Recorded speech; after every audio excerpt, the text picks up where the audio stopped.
धरती की अंतिम रात रात का सन्नाटा गहरा था। चारों ओर अंधेरा छाया हुआ था।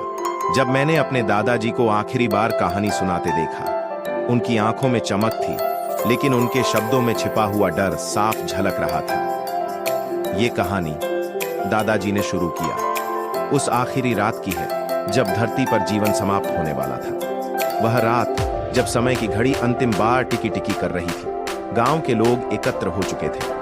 हर कोई जानना चाहता था कि आगे क्या होने वाला है। अचानक आसमान में अजीब सी रोशनी फैली। सबने ऊपर देखा, जैसे कोई संकेत आ रहा था। उस रात दादाजी ने जारी रखा। आसमान में चमकते तारे अचानक गायब होने लगे। किसी को नहीं पता था कि यह किस कारण से हो रहा है, लेकिन हर किसी के दिल में एक अजीब सा डर बैठ गया था। फिर एक तेज आवाज हुई। सबने चौंक कर देखा। एक विशाल उल्का पिंड धरती की ओर बढ़ रहा था। लोग घबराकर एक दूसरे से पूछने लगे, क्या यह हमारा अंत है? दादाजी ने सांस ली और बोले, जब उल्का पिंड धरती से टकराने के करीब था, तभी कुछ अनहोनी हुई। समय जैसे रुक सा गया। हर कोई अपनी जगह पर स्थिर हो गया, जैसे कोई अदृश्य शक्ति ने उन्हें बांध लिया हो। उस समय एक अज्ञात शक्ति प्रकट हुई। उसने धरती के हर कोने में गूंजते हुए कहा, यह अंत नहीं है, बल्कि एक नई शुरुआत है। हर जीव के भीतर एक नया जीवन बसाने का अवसर है। लोगों ने सोचा, यह कैसी नई शुरुआत हो सकती है? क्या सच में यह शक्ति उन्हें बचा लेगी?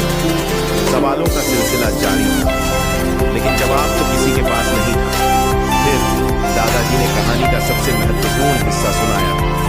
उस शक्ति ने कहा, सिर्फ वो ही बचेगा जो अपने भीतर सच्चाई और प्रेम की शक्ति को पहचान सकेगा। और तभी सब कुछ बदल गया। अचानक हर कोई अपने भीतर की शक्ति को महसूस करने लगा। लोगों ने समझा कि सच्चाई और प्रेम ही उन्हें इस विनाश से बचा सकता है। उल्का पिंड धरती के पास पहुंचते पहुंचते गायब हो गया, जैसे कभी था ही नहीं। दादाजी ने मुस्कुराते हुए कहा, वो रात धरती की आखिरी रात नहीं थी, बल्कि वो एक नई शुरुआत की रात थी। जब इंसान ने पहली बार अपने भीतर की सच्ची शक्ति को पहचाना, उस कहानी के बाद हर किसी के दिल में एक नई उम्मीद जग गई थी। धरती की आखिरी रात एक सबक बन गई थी। सच्चाई और प्रेम से बड़ा कोई हथियार नहीं।